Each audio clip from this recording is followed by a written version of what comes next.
Assalamualaikum warahmatullahi wabarakatuh. Pertama-tama kami ucapkan terima kasih kepada Bapak Rahmat Kurniawan selaku dosen akuntansi perpajakan telah memberikan kesempatan kepada kelompok 1 untuk mempresentasikan hasil diskusinya pada hari ini, di mana kami akan mempresentasikan mengenai aset lancar, yaitu bagian kas dan setara kas, sekuritas, dan piutang usaha. Di mana kelompok 1 ini beranggotakan saya sendiri, Indah Wina Lubis, dan Raudia Tuzara. Baiklah, seperti yang telah saya jelaskan tadi, di mana kita akan membagi pada 3 pembahasan, yaitu yang pertama kas dan setara kas, lalu yang kedua itu sekuritas, dan yang terakhir itu adalah piutang usaha. Definisi kas dan setara kas. Kas adalah uang tunai yang paling liquid sehingga posisi biasanya ditempatkan pada urutan teratas dari aset. Yang termasuk dalam kas adalah seluruh alat pembayaran yang dapat digunakan dengan segera seperti uang kertas, uang logam, dan saldo rekening giro di bank. Menurut PSAK nomor 2, setara kas adalah investasi yang sifatnya liquid, berjangka pendek, dan yang dengan cepat dapat dijadikan kas dalam jumlah tertentu tanpa menghadapi risiko perubahan nilai yang signifikan. Yang tidak termasuk dalam pengertian kas baik menurut akuntansi maupun perpajakan adalah yaitu yang pertama deposito yang jatuh temponya lebih dari 3 bulan atau roll over saldo rekening berupa deposito yang jatuh temponya lebih dari 3 bulan, atau roll over tidak termasuk dalam pengertian kas karena tidak dapat digunakan sewaktu-waktu. Yang kedua itu perangko dan materai. Biasanya perusahaan mempunyai persediaan perangko dan materai yang dapat dipakai sewaktu-waktu. Yang ketiga itu kasbon atau uang muka, di mana kasbon merupakan bukti penerimaan uang muka dari pegawai tidak dapat digolongkan ke dalam kas. Kertas-kertas tersebut tidak dapat digunakan sewaktu-waktu sehingga tidak dapat dianggap uang tunai. Kemudian yang keempat, cek mundur dan cek kosong. Cek mundur tidak dapat diuangkan sampai jatuh temponya sehingga tidak memenuhi syarat sebagai kas. Cek mundur yang diterima untuk melunasi piutang belum mengurangi saldo piutang. Apabila dapat diuangkan karena tidak cukup dananya di bank, cek tersebut disebut kosong. Cek kosong sama sekali tidak dapat memiliki harga, sehingga tidak dapat dianggap sebagai aset perusahaan. Untuk keperluan penyusunan neraca komersial dan neraca fiskal, kas dan bank dilaporkan sebesar nilai nominal. Perlakuan terhadap kas dan bank dalam perpajakan dan akuntansi pada umumnya tidak jauh berbeda. Ketentuan perpajakan tidak mengatur secara rinci mengenai teknik dan metode pembukuan kas dan bank. Oleh karena itu, praktik akuntansi komersial yang mengatur tentang teknik dan metode pembukuan kas dan bank dapat diikuti sepenuhnya. Untuk tujuan pengendalian kas dan bank, perusahaan pada umumnya melakukan pemisahan dana antara kas kecil dan kas besar. Kas kecil umumnya dipakai untuk pengeluaran harian perusahaan yang sifatnya rutin dan tidak besar jumlahnya. Kas besar umumnya dipakai oleh perusahaan untuk pengeluaran tertentu dan disimpan oleh perusahaan di dalam brankas. Dalam kas kecil dikenal 2 sistem, yaitu yang pertama, impress fund system atau sistem dana tetap dengan pencatatan transaksi dan mutasi dana kas kecil dilakukan pada saat penggantian dana. Yang kedua, fluctuating fund system, sistem dana berfluktuasi dengan pencatatan transaksi dan mutasi dana setiap saat. Wajib pajak dapat memilih salah satu dari kedua sistem di atas dan semua itu diserahkan sepenuhnya pada praktik pembukuan wajib pajak. Peraturan perpajakan mengenai bunga bank. Berdasarkan Peraturan Pemerintah Nomor 131 Tahun 2000 dan KMK Nomor 51/KMK 04/2001, penghasilan dalam bentuk bunga yang didapat dari deposito atau tabungan, diskonto sertifikat Bank Indonesia atau SBI, dan jasa giro dengan pengecualian yang disebutkan di bagian selanjutnya dikenakan pajak penghasilan Pasal 4 Ayat 2 Undang-Undang PPH. Pengenaan pajak atas penghasilan tersebut adalah yang A, sebesar 20% dari jumlah bruto dan bersifat final apabila penerima penghasilan adalah wajib pajak dalam negeri dan bentuk usaha tetap. Yang B, sebesar 20% dari jumlah bruto atau dengan tarif berdasarkan perjanjian penghindaran pajak berganda atau P3B dan bersifat final apabila penerima penghasilan adalah wajib pajak luar negeri.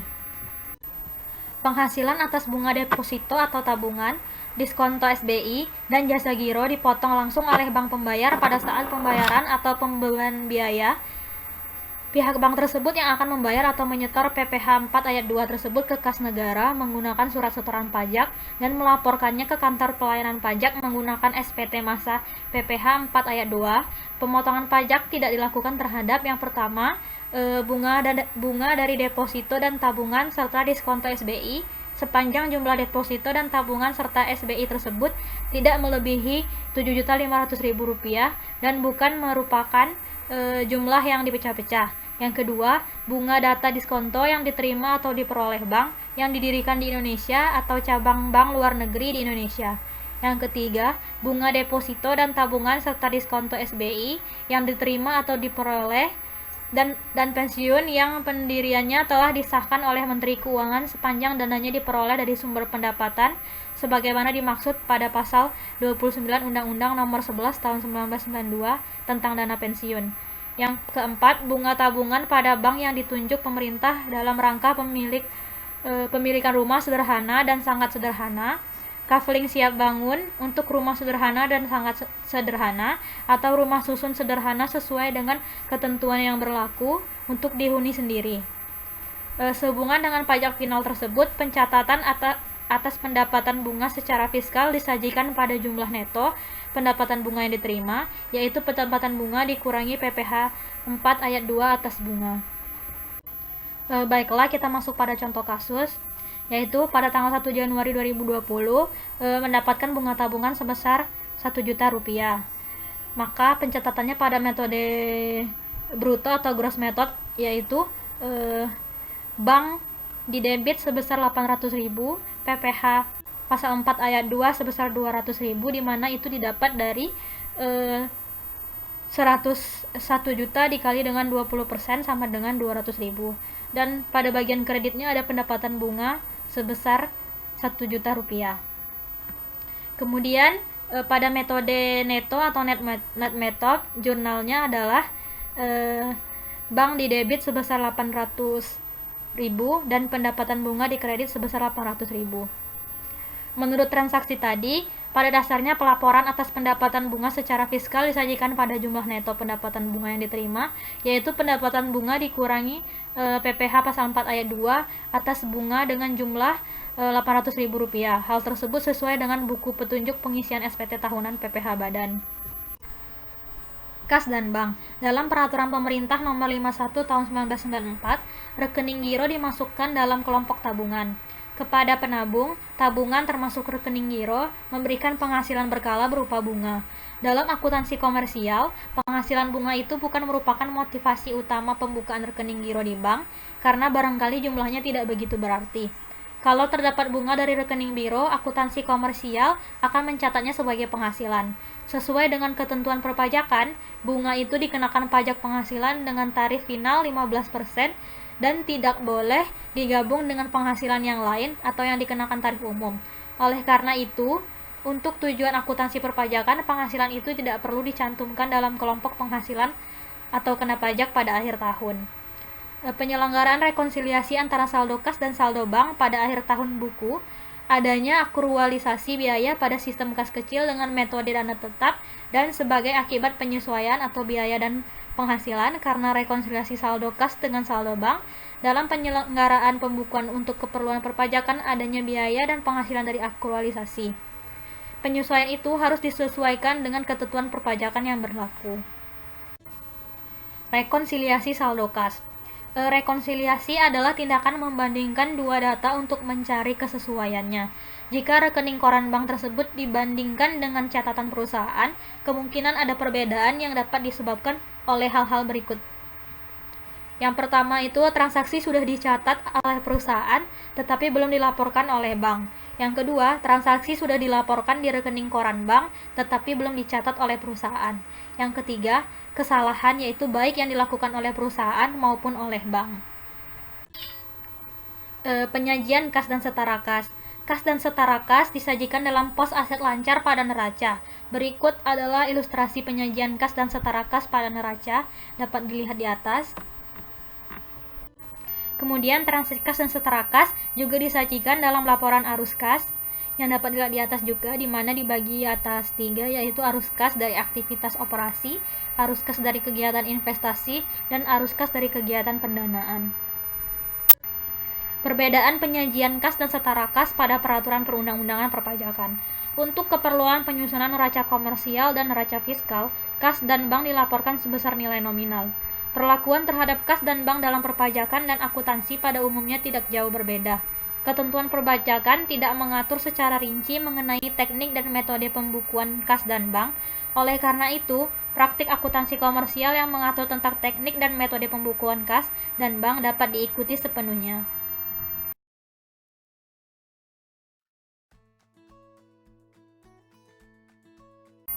Baiklah, kita masuk pada pembahasan kedua, yaitu mengenai sekuritas.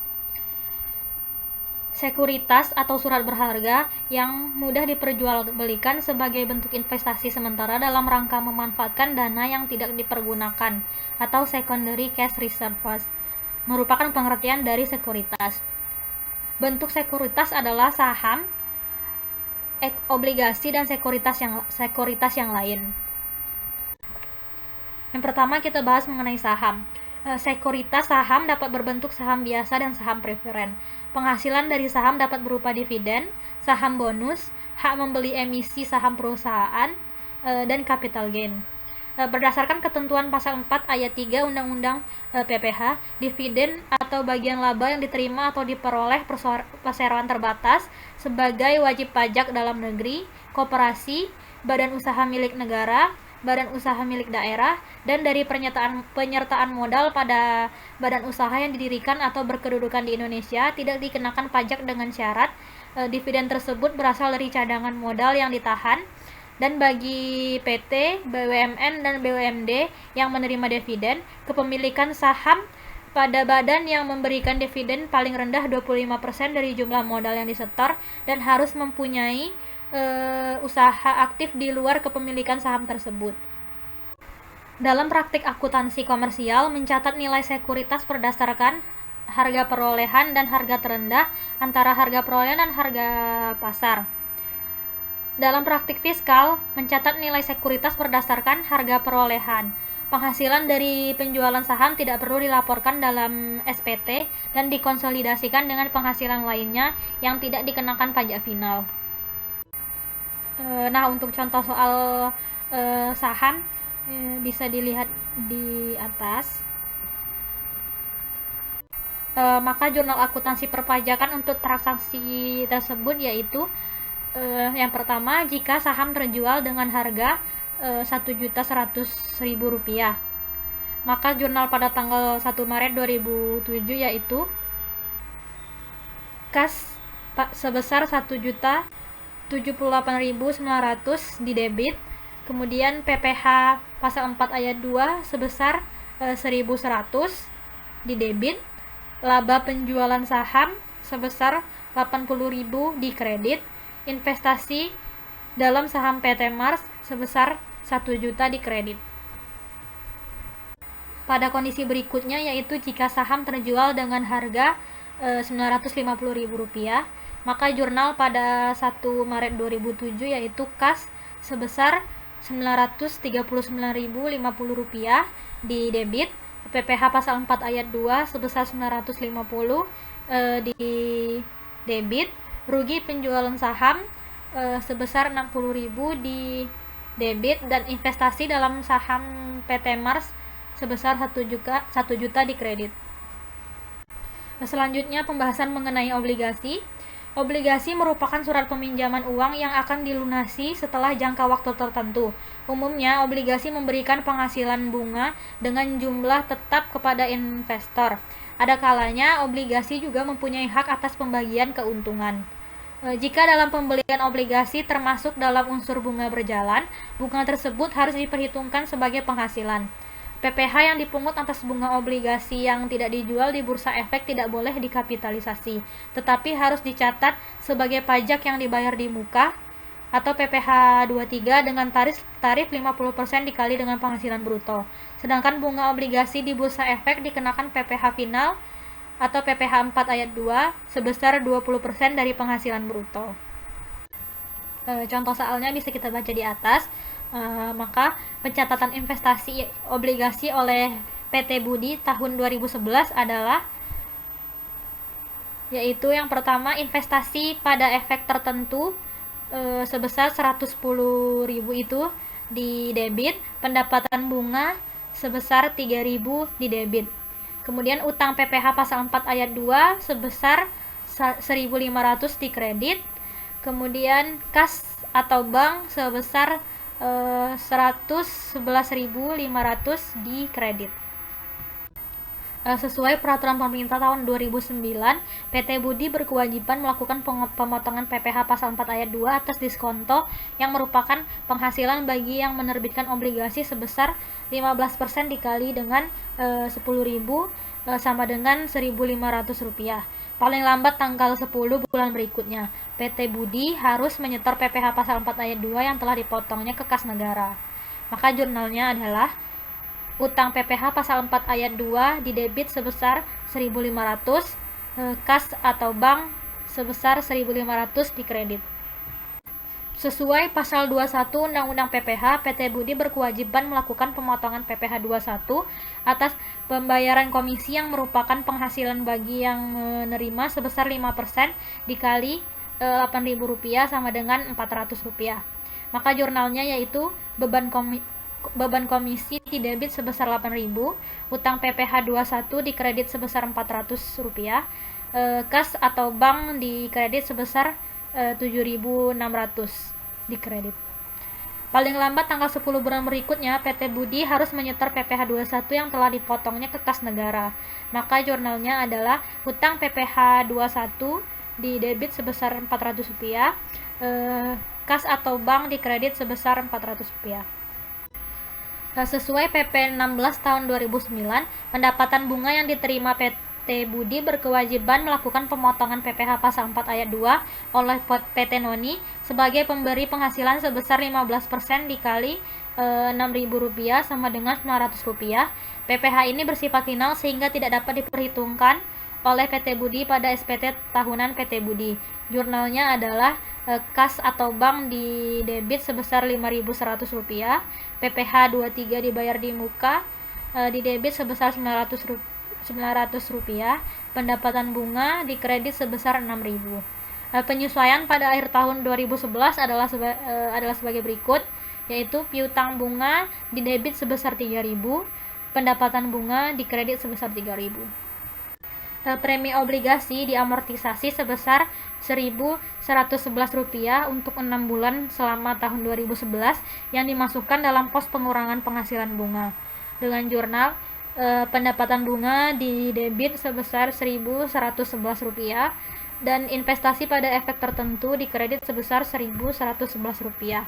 Penutup yang dibuat pada akhir tahun 2011 adalah sebagai berikut, yaitu pendapatan bunga di debit sebesar Rp4.889 dan rugi laba di kredit sebesar Rp4.889.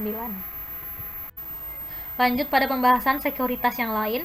Wajib pajak dapat mempunyai sekuritas yang lain, diantaranya warakat komersial atau commercial paper, surat promise atau promissory note, bill of exchange atau trade acceptance, banker acceptance, sertifikat deposito, dan repurchase agreement.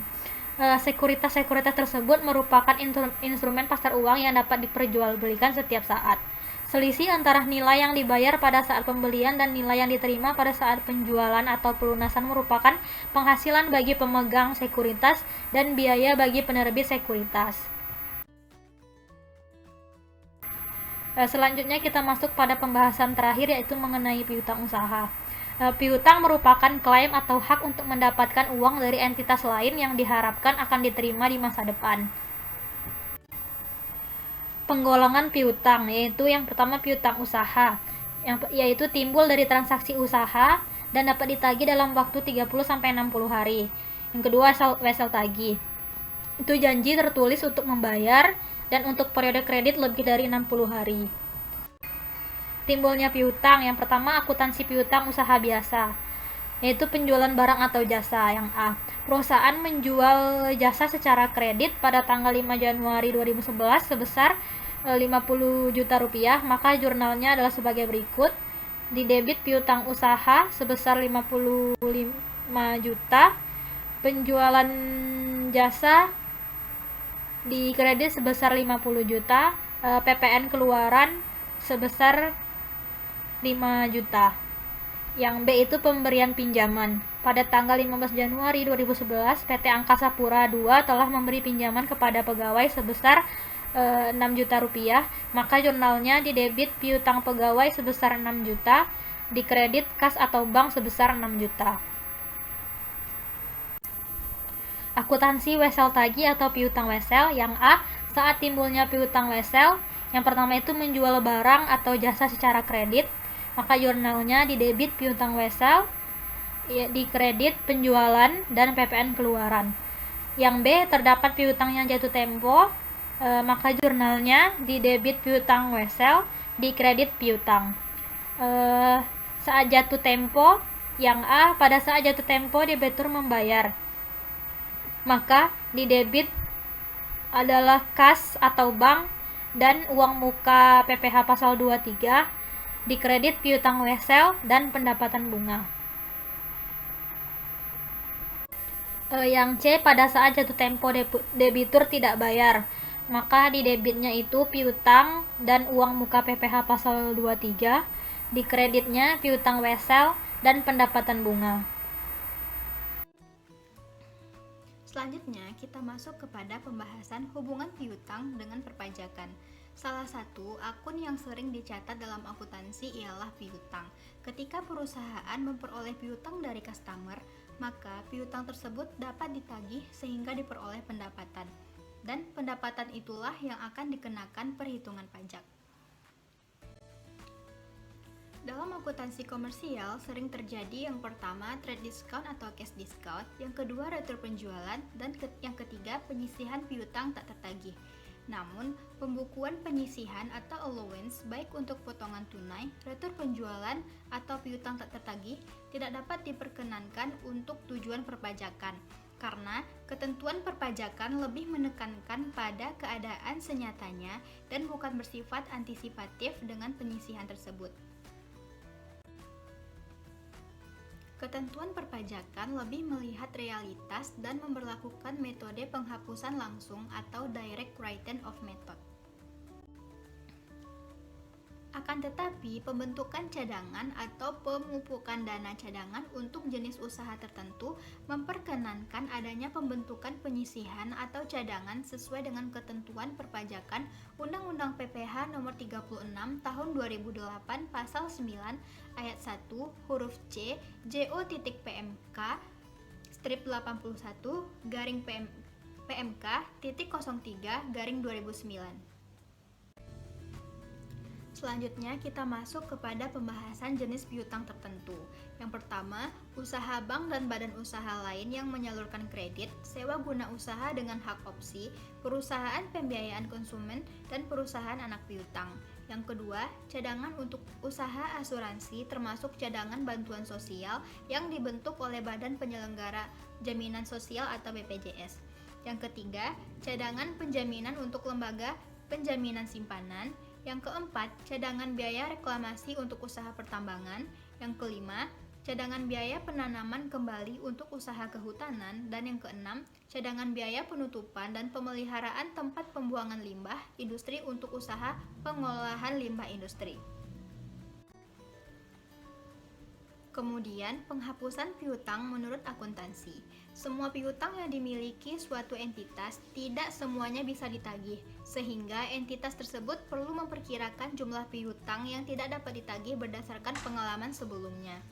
Kemudian pedoman SAK yang berlaku di Indonesia mengatur penyajian piutang dalam laporan keuangan dinyatakan sebesar jumlah bruto, tagihan diikuti dengan jumlah taksiran piutang yang tidak dapat ditagih. Terdapat dua metode penghapusan piutang. Yang pertama, metode langsung atau direct write-off method, dan yang kedua, metode tidak langsung atau allowance method. Selanjutnya, kita masuk kepada pembahasan metode langsung atau direct write-off method. Digunakan apabila kemungkinan tidak tertagihnya piutang relatif kecil atau tidak material dan jarang terjadi. Dalam metode ini, kerugian piutang tak tertagih akan dicatat oleh perusahaan jika piutang tersebut benar-benar telah terjadi.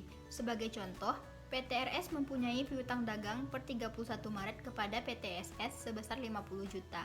Karena perusahaannya terbakar habis, dalam musibah tersebut pemiliknya ikut terbakar, sehingga sisa piutang kemungkinan terbayar sudah tidak ada lagi. Sehingga PT RS akan mencatat sebagai berikut, yaitu pada sisi debit mencatat beban piutang tak tertagih sebesar 50 juta, dan pada sisi kredit yaitu piutang dagang sebesar 50 juta. Berikutnya yaitu metode tidak langsung atau allowance method. Digunakan jika jumlah piutang yang tak tertagih relatif besar dan sering terjadi. Metode ini merupakan suatu metode dengan membentuk cadangan atau penyisihan piutang tak tertagih. Pembentukan dilakukan pada akhir periode akuntansi dengan membuat estimasi jumlah piutang yang kemungkinan tidak dapat tertagih pada periode berikutnya. Ada dua cara dalam menetapkan jumlah penyisihan atau cadangan piutang tak tertagih. Yang pertama, atas dasar saldo penjualan atau income statement approach, dan yang kedua atas dasar saldo piutang yaitu balance sheet approach. Selanjutnya, atas dasar saldo penjualan atau income statement approach. Dengan menetapkan persentase tertentu terhadap penjualan baik penjualan kredit atau total penjualan. Sebagai contoh, PT GA dalam tahun 2011 mempunyai penjualan kredit sebesar 40 miliar. Pembentukan cadangan piutang tak tertagih ditentukan sebesar 2% dari total penjualan. Maka besarnya cadangan piutang tak tertagih adalah 2% dikali 40 miliar yaitu sebesar 800 juta. Sehingga PT GA akan mencatat sebagai berikut, yaitu pada sisi debit mencatat beban piutang tak tertagih sebesar 800 juta, dan pada sisi kredit yaitu cadangan piutang tak tertagih sebesar 800 juta. Atas dasar saldo piutang atau balance sheet approach, dengan menetapkan persentase tertentu terhadap saldo piutang, dasar yang digunakan adalah saldo piutang rata-rata atau umur piutang pada akhir periode atau aging schedule of receivable. Yang pertama, saldo piutang rata-rata. Persentase piutang tak tertagih yang telah ditentukan dikalikan dengan saldo piutang rata-rata. Contoh, PT AB per 1 Januari 2011 mempunyai daftar piutang sebagai berikut, yaitu terdiri dari nama debitur, tanggal jatuh tempo, saldo piutang, dan jumlah akhir. Dan berikut ini adalah daftar piutang PT AB per 31 Desember 2011 adalah sebagai berikut, yaitu nama debiturnya yang pertama PT RS, tanggal jatuh tempo 12 Februari 2012 dengan saldo piutang 430 juta. Kemudian PT KJ, tanggal jatuh temponya 3 Maret 2012 dengan saldo piutang 350 juta. Yang ketiga ada CVMR, yaitu tanggal jatuh temponya 20 Januari 2012 dengan saldo piutang 323 juta. Yang keempat ada PT BP, tanggal jatuh temponya pada 8 Juli 2012 dengan saldo piutang 520 juta. Dan yang terakhir ada PT AI, yaitu tanggal jatuh temponya 19 Agustus tahun 2012 dengan saldo piutang 234 juta. Dan total akhirnya yaitu 1.857 juta.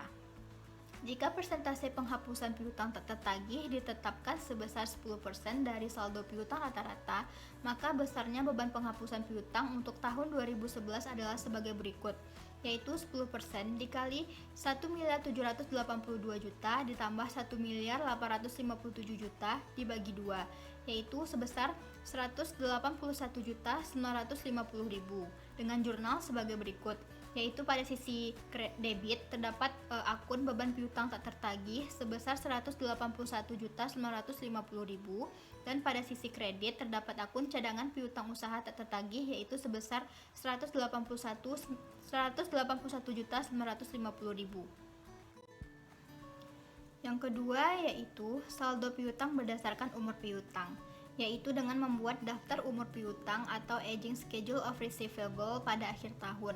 Masing-masing kelompok umur dibuat persentase taksiran piutang tak tertagihnya. Sebagai contoh, PT RA per 31 Desember mempunyai daftar piutang sebagai berikut, yaitu terdapat kolom kelompok umur piutang, saldo piutang, persen tidak tertagih, dan jumlah penyisihan. Dari tabel tersebut dapat diketahui bahwa jumlah penyisihan piutang tak tertagih adalah sebesar 13.200.000, sehingga jurnal pada PT RA adalah sebagai berikut, yaitu pada sisi debit terdapat akun beban piutang tak tertagih sebesar 13.200.000 dan pada sisi kredit terdapat akun cadangan piutang usaha tak tertagih sebesar 13.200.000. Untuk penghapusan piutang tak tertagihnya dengan mengambil contoh PT AB di atas. Jika dalam tahun 2012 ternyata piutang PT KJ sebesar 100 juta tidak dapat ditagih, maka pencatatan yang dilakukan oleh PT AB adalah sebagai berikut, yaitu pada sisi debit terdapat akun cadangan piutang usaha tak tertagih sebesar 100 juta dan pada sisi kredit terdapat akun piutang PT KJ sebesar 100 juta. Selanjutnya, penghapusan piutang menurut peraturan perpajakan. Pasal 6 ayat 1 huruf H Undang-Undang PPH mengatur bahwa piutang yang nyata-nyata tidak dapat ditagih atau memenuhi syarat tertentu dapat dibebankan sebagai pengurang penghasilan bruto dalam menghitung penghasilan kena pajak atau sebagai deductible expenses. Selanjutnya kita masuk kepada pembahasan syarat penghapusan piutang. Syarat-syarat yang ditetapkan agar biaya kerugian penghapusan piutang tersebut dapat diperhitungkan sebagai pengurang penghasilan bruto adalah sebagai berikut. Yang pertama, telah dibebankan sebagai biaya dalam laporan laba rugi komersial. Yang kedua, wajib pajak harus menyerahkan daftar piutang yang tidak dapat ditagih kepada Direktorat Jenderal Pajak. Dan yang ketiga, telah diserahkan perkara penagihannya kepada pengadilan negeri atau instansi pemerintah yang menangani piutang negara, atau adanya perjanjian tertulis mengenai penghapusan piutang atau pembebasan utang antara kreditur dan debitur yang bersangkutan, atau telah dipublikasikan dalam penerbitan umum atau khusus, atau adanya pengakuan dari debitur bahwa utangnya telah dihapuskan untuk jumlah utang tertentu. Syarat sebagaimana dimaksud pada angka 3 tidak berlaku untuk penghapusan piutang tak tertagih debitur kecil sebagaimana dimaksud dalam pasal 4 ayat 1 huruf K Undang-Undang PPH. Berikutnya, syarat penghapusan piutang. Pemenuhan ketentuan sebagaimana dimaksud pasal 3 ayat 1 huruf C PMK strip 105.5 huruf C di atas dilakukan dengan cara melampirkan yang pertama, fotokopi bukti penyerahan prakara penagihannya ke pengadilan negeri atau instansi pemerintah yang menangani piutang negara. Yang kedua, fotokopi perjanjian tertulis mengenai penghapusan piutang atau pembebasan utang usaha yang telah dilegalisir oleh notaris.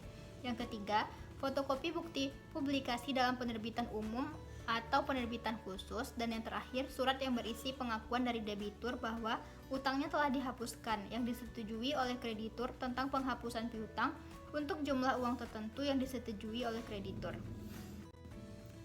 Selanjutnya kita masuk kepada pembahasan penerbitan umum dan khusus. Penerbitan umum atau khusus adalah penerbitan yang meliputi yang pertama, penerbitan umum adalah pemuatan pengumuman pada penerbitan koran atau majalah atau media massa cetak yang lazim lainnya yang berskala nasional. Yang kedua ada penerbitan khusus, yaitu pemuatan pengumuman pada penerbitan himpunan bank-bank milik negara atau persatuan bank-bank swasta nasional atau penerbitan atau pengumuman khusus Bank Indonesia. Selanjutnya kita masuk kepada pembahasan penghapusan piutang debitur kecil. Untuk dapat membebankan biaya kerugian piutang atau piutang yang nyata-nyata tidak dapat ditagih atas debitur kecil dan debitur kecil lainnya, tidak diperlukan syarat-syarat seperti yang telah disebutkan. Piutang yang nyata-nyata tidak dapat ditagih kepada debitur kecil adalah piutang debitur kecil yang jumlahnya tidak melebihi 100 juta rupiah yang merupakan gunggungan jumlah piutang dari beberapa kredit yang diberikan oleh suatu institusi bank atau lembaga pembiayaan dalam negeri sebagai akibat adanya pemberian. Yang pertama, kredit usaha keluarga prasejahtera atau KUKESRA. Yang kedua, kredit usaha tani atau KUT. Yang ketiga, kredit pemilikan rumah sangai sederhana.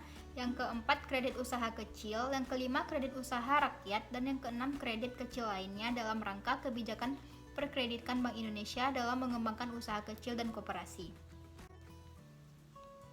Piutang yang nyata-nyata tidak ditagih kepada debitur kecil lainnya adalah piutang debitur kecil lainnya yang jumlahnya tidak melebihi 5 juta rupiah.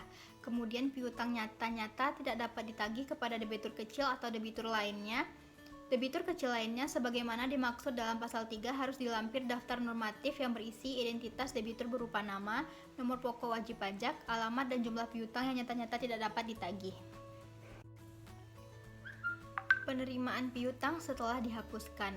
Ada kalanya piutang yang sudah dianggap tidak tertagih dapat ditagih kembali karena keinginan pihak debitur untuk melunasinya, atau karena efektivitas perusahaan dalam menangani penagihan piutang. Menurut akuntansi, metode pencatatan akuntansi penerimaan piutang setelah dihapuskan ada dua, yaitu Direct Write Off Method dan Allowance Method. Contoh dari Direct Write Off Method yaitu PT Rahayu Santosa mempunyai piutang dagang per 31 Desember 2011 kepada PT Ramai Ribut sebesar 50 juta dan telah melakukan penghapusan. Tetapi ternyata tahun 2012 PT Ramai Ribut membayar tagihannya sebesar 50 juta. Maka jurnal yang seharusnya dibuat PT Rahayu Santosa adalah yang pertama pada sisi debit piutang usaha PT Ramai Ribut sebesar 50 juta dan pada sisi kredit beban piutang tak tertagih sebesar 50 juta. Kemudian jurnal lainnya yang harus dibuat PT Rahayu Santosa adalah pada sisi debit yaitu kas atau bank sebesar 50 juta dan piutang usaha PT Ramai Ribut pada sisi kredit sebesar 50 juta.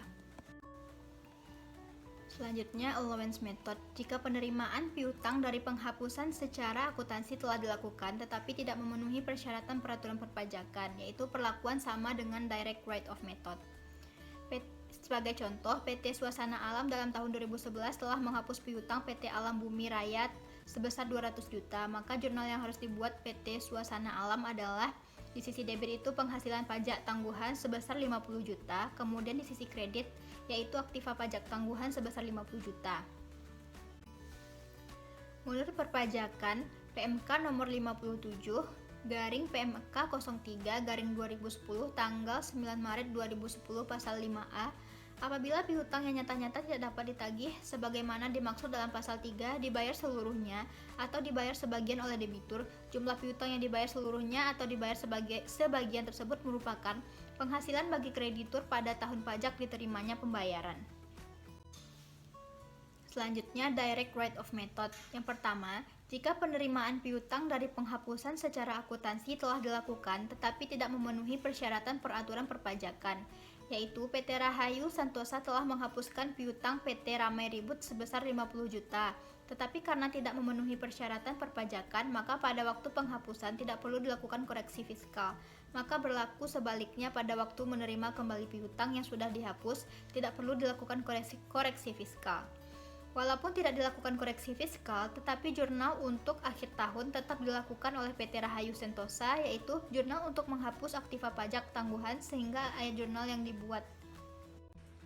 Baiklah, selanjutnya kita masuk kepada pembahasan direct write off method, yang jika penerimaan piutang dari penghapusan secara akuntansi telah dilakukan, tetapi telah memenuhi persyaratan peraturan perpajakan. Contohnya, PT Rahayu Santosa telah menghapus piutang PT Ramai Ribut sebesar 50 juta. Tetapi karena tidak memenuhi persyaratan perpajakan, maka pada waktu penghapusan tidak perlu dilakukan koreksi fiskal. Maka perlu sebaliknya, pada waktu menerima kembali piutang yang sudah dihapus tidak perlu dilakukan koreksi fiskal. Selanjutnya, allowance method. Jika penerimaan piutang dari penghapusan secara akuntansi telah dilakukan tetapi tidak memenuhi persyaratan peraturan perpajakan, yaitu perlakuan sama dengan direct write off method. Sebagai contoh, PT Suasana Alam dalam tahun 2011 telah menghapus piutang PT Alam Bumi Raya sebesar 200 juta, maka jurnal yang harus dibuat PT Suasana Alam adalah di sisi debit itu penghasilan pajak tangguhan sebesar 50 juta, kemudian di sisi kredit yaitu aktiva pajak tangguhan sebesar 50 juta. Kemudian yang kedua, jika penerimaan piutang dari penghapusan secara akuntansi telah dilakukan tetapi telah memenuhi persyaratan peraturan perpajakan. Sebagai contoh, PT Graha Bumi Elok menerima pembayaran piutang dari PT Sekar Kinanti Merindu sebesar 300 juta, di mana piutang tersebut telah dilakukan penghapusan oleh PT Graha Bumi Elok. Berbeda dengan penerimaan piutang, di mana penghapusan piutang memakai metode langsung tidak ada koreksi fiskal. Untuk metode tidak langsung, PT Graha Bumi Elok harus melakukan koreksi fiskal sebesar 300 juta dan juga melakukan jurnal untuk menghapus aktiva pajak tangguhan, yaitu jurnal yang dibuat oleh PT Graha yang pertama pada sisi debit penghasilan pajak tangguhan sebesar 75 juta dan pada sisi kredit yaitu aktiva pajak tangguhan sebesar 75 juta.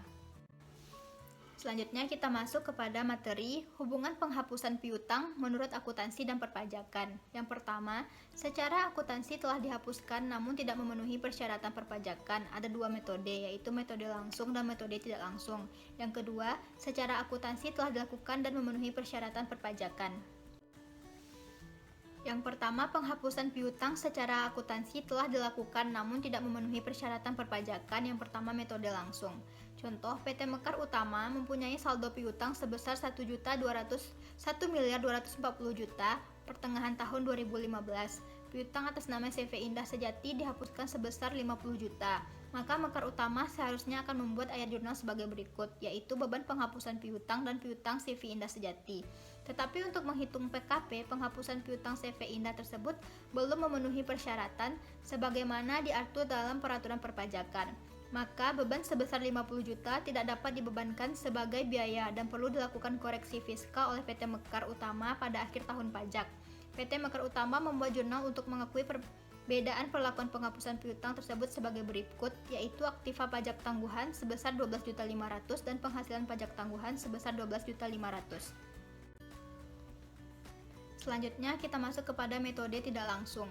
Sebagai contoh, PT Sarana Alam dalam tahun 2014 mempunyai penjualan kredit sebesar 40 miliar. Pembentukan cadangan piutang tidak tertagih sebesar 2% dari total penjualan. Pencatatannya adalah sebagai berikut, yaitu beban piutang tak tertagih dan cadangan piutang tak tertagih sebesar 800 juta. Pembentukan atau pemupukan dana cadangan piutang tidak tertagih tidak dapat dibebankan sebagai biaya dalam rangka menghitung PKP, kecuali cadangan piutang tak tertagih untuk usaha bank dan badan usaha lain yang menyalurkan kredit sewa guna usaha dengan hak opsi, perusahaan pembiayaan konsumen, dan perusahaan anjak piutang, sehingga beban piutang tak tertagih tersebut tidak dapat dikurangkan. Untuk mengakui perbedaan perlakuan penghapusan piutang tersebut perlu dibuat ayat jurnal sebagai berikut, yaitu aktiva pajak tangguhan dan penghasilan pajak tangguhan sebesar 200 juta. Jika dalam tahun 2015 ada penghapusan piutang tak tertagih, misalkan atas nama PT Nusa Indah sebesar 100 juta, maka jurnal yang akan dilakukan PT Sarana Alam adalah yang pertama, cadangan piutang tak tertagih dan kreditnya piutang PT Nusa Indah sebesar 100 juta. Karena ayat jurnal tersebut tidak mempengaruhi pada laba rugi komersial, maka pada akhir tahun pajak pun tidak ada koreksi fiskal. Yang kedua, penghapusan piutang secara akuntansi telah dilakukan dengan penghapusan telah memenuhi persyaratan peraturan perpajakan. Yang pertama, menggunakan metode langsung. Jika WP menggunakan metode ini, maka tidak perlu koreksi fiskal dan tidak ada jurnal perbedaan pengakuan penghapusan piutang. Dan yang kedua, menggunakan metode tidak langsung. Sekian presentasi dari kelompok kami. Mohon maaf apabila ada kesalahan dan terima kasih atas segala perhatiannya. Wabillahi taufik wal hidayah. Wassalamualaikum warahmatullahi wabarakatuh.